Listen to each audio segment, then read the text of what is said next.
ಕಾಳಗಿ ಮತ್ತು ಚಿಂಚೋಳಿ ತಾಲೂಕು ವ್ಯಾಪ್ತಿಯಲ್ಲಿನ ವಿವಿಧ ಇಲಾಖೆಗಳ ಅಭಿವೃದ್ಧಿ ಕಾಮಗಾರಿಗಳ ಶಂಕುಸ್ಥಾಪನೆ ಹಾಗೂ ಉದ್ಘಾಟನಾ ಸಮಾರಂಭವು ಮಾರ್ಚ್ 14ರಂದು ಜರುಗಿತು. ಶ್ರೀ ನೀಲಕಂಠ ಕಳೇಶ್ವರ ಗುಡಿಯ ಆವರಣದಲ್ಲಿ ಜಿಲ್ಲಾಡಳಿತ ಮತ್ತು ಜಿಲ್ಲಾ ಪಂಚಾಯತ್ ಕಲ್ಯಾಣ ಕರ್ನಾಟಕ ಅಭಿವೃದ್ಧಿ ಮಂಡಳಿ ಕಲಬುರಗಿ ಇವರ ಸಂಯುಕ್ತ ಆಶ್ರಯದಲ್ಲಿ ಈ ಕಾರ್ಯಕ್ರಮ ನಡೆಯಿತು. ಜಿಲ್ಲಾ ಉಸ್ತುವಾರಿ ಸಚಿವರಾದ ಪ್ರಿಯಾಂಕ ಖರ್ಗೆ, ಜಗದೇವ ಗುತ್ತೇದಾರರು, ಶಾಸಕರಾದ ಡಾ ಅವಿನಾಶ್ ಜಾಧವ್ ಜ್ಯೋತಿ ಬೆಳಗಿಸುವ ಮೂಲಕ ಚಾಲನೆಯನ್ನು ನೀಡಿದರು. ಕಾರ್ಯಕ್ರಮದ ಕುರಿತು ಸಚಿವ ಪ್ರಿಯಾಂಕ ಖರ್ಗೆ ಮಾತನಾಡಿ, ಸಾಮಾಜಿಕ ಮತ್ತು ಆರ್ಥಿಕ ಭದ್ರತೆಗೆ ಎಷ್ಟು ಒತ್ತು ಕೊಡುತ್ತೇವೋ ಅಷ್ಟೇ ಅಭಿವೃದ್ಧಿಗೆ ಒತ್ತು ಕೊಡುತ್ತೇವೆ ಎಂದರು.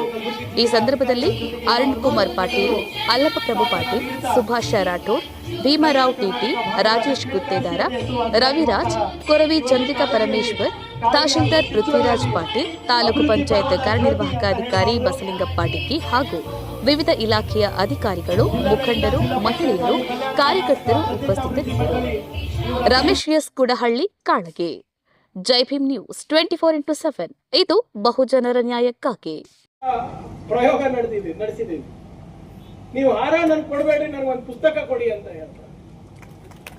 ಪುಸ್ತಕ ಯಾಕೆ ನನಗೆ ಕೊಡಿ ಅಂತ ಇದ್ದೀನಿ ಅಂದ್ರೆ, ನಾನು ಸುಮಾರು 6,000 ಅರಿವು ಕೇಂದ್ರಗಳಂದ್ರೆ ಲೈಬ್ರರಿಗಳನ್ನ ನಡೆಸ್ತಾ ಇದ್ದೀನಿ ನಮ್ಮ ಇಲಾಖೆಯಲ್ಲಿ. ನೀವು ನಂಬ್ತಿರೋ ಇಲ್ಲ, ಜನ ಬಹಳ ಬಂದು, ಇಲ್ಲ ಸರ್ ನಮ್ಗೆ ಹೆಂಗೆ ಗೊತ್ತಾಗ್ತದೆ, ನೀವು ಹಾರ ಹಾಕೊಳ್ಳಿಲ್ಲ ಅಂದ್ರೆ ನಮ್ಮ ಮನಸ್ಸು ನೋವಲ್ಲ ಅಂತ. ನಾನು ಹೇಳಿದೆ, ನಿಮ್ಮ ಮನಸ್ಸು ನೋವಸಕ್ಕಲ್ಲಪ್ಪ ನಾನು ಮಾಡ್ತಾ ಇರೋದು, ನಮ್ದು ಏನೋ ಒಂದು ಅಳಿಲ್ ಸೇವೆ ಇದೆ ಸಮಾಜಕ್ಕೆ. ನೀವು ನಂಬ್ತಿರೋ ಎಲ್ಲೋ, ತಿಂಗಳಿಗೆ ನನಗೆ 1,500ರಿಂದ 2,000 ಪುಸ್ತಕ ಬರುತ್ತೆ. ಅದು ಸೀದಾ ನಮ್ಮ ಗ್ರಾಮೀಣ ಲೈಬ್ರರಿಗೆ ಹೋಗ್ತವೆ. ಮೊನ್ನೆ ಖರ್ಗೆ ಸಾಹೇಬರು, ನಮ್ಮ ಡೆಪ್ಟಿ ಚೀಫ್ ಮಿನಿಸ್ಟರ್ ಶಿವಕುಮಾರ್ ಸಾಹೇಬರು ನಮ್ಮ ತಾಲೂಕಿಗೆ ಬಂದಿದ್ರು, ಚಿತ್ತಾಪುರ್ನಲ್ಲಿ. ಯಾರು ಹಾರ ಹಾಕ್ಸ್ಕೊಂಡಿಲ್ಲ.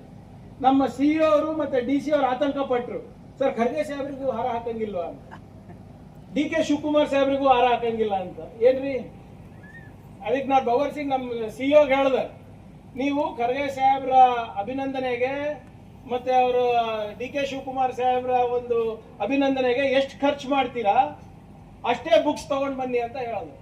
DC ಅವರು ಶಿವಕುಮಾರ್ ಸಾಹೇಬ್ರಿಗೆ ಹೇಳಿದ್ರು ಅನ್ಸುತ್ತೆ ಅಲ್ಲಿ, ಸರ್ ದಯವಿಟ್ಟು ಕ್ಷಮಿಸಬೇಕು, ನಿಮಗೆ ಸನ್ಮಾನ ಮಾಡ್ತಾ ಇಲ್ಲ, ನಿಮ್ಮ ಕಡೆಯಿಂದ ಲೈಬ್ರರಿಗಳಿಗೆ, ಬಡವ ಮಕ್ಕಳಿಗೆ ನಾವು ಕಾಂಪಿಟೇಟಿವ್ ಸ್ಪರ್ಧಾತ್ಮಕ ಪರೀಕ್ಷೆಯ ಬುಕ್ಸ್ ಅನ್ನ ನಾವು ಕೊಡ್ತಾ ಇದೀವಿ ಸರ್ ಅಂತ. ಒಳ್ಳೇದು, ವೆರಿ ಗುಡ್, ಇಂಥವೆಲ್ಲ ಕಡೆ ಆಗ್ಬೇಕು ಅಂತ ಹೇಳಿದ್ರು. ಇದು ಯಾಕೆ ಹೇಳ್ತಾ ಇದ್ದೀನಿ ಅಂದ್ರೆ, ಅದ್ದೂರಿಯಾಗಿ ಸ್ವಾಗತ ಮಾಡಿದ್ರಿ ತಾವೆಲ್ಲರೂ, ಅಭಿನಂದನೆಗಳು. ಆದ್ರೆ ನಾನು ಹೇಳ್ದಂಗೆ ಏನೋ ಒಂದು ತತ್ವ ಸಿದ್ಧಾಂತವನ್ನ ನಂಬ್ಕೊಂಡು ನಾನು ರಾಜಕೀಯ ಮಾಡ್ತಾ ಇದ್ದೀನಿ. ಅದಕ್ಕೆ ದಯವಿಟ್ಟು ಕ್ಷಮಿಸಬೇಕು ಅಂತಾನು ನಾನು ನಿಮ್ಮ ಹತ್ರ ಕೇಳ್ಕೊಳ್ತಾ ಇದ್ದೀನಿ. ಯಾಕಂದ್ರೆ ಈ ಅಧಿಕಾರ ಅನ್ನೋದೇನಿದೆ ಅಲ್ಲ, ಎಲ್ಲರಿಗೂ ಸಿಗೋದಿಲ್ಲ. ಸಿಕ್ಕಾಗ ಒಳ್ಳೆ ಕೆಲಸ ಮಾಡಬೇಕು ಅಂತ ನಮ್ಮೆಲ್ಲರ ಆಶಾಭಾವನೆ.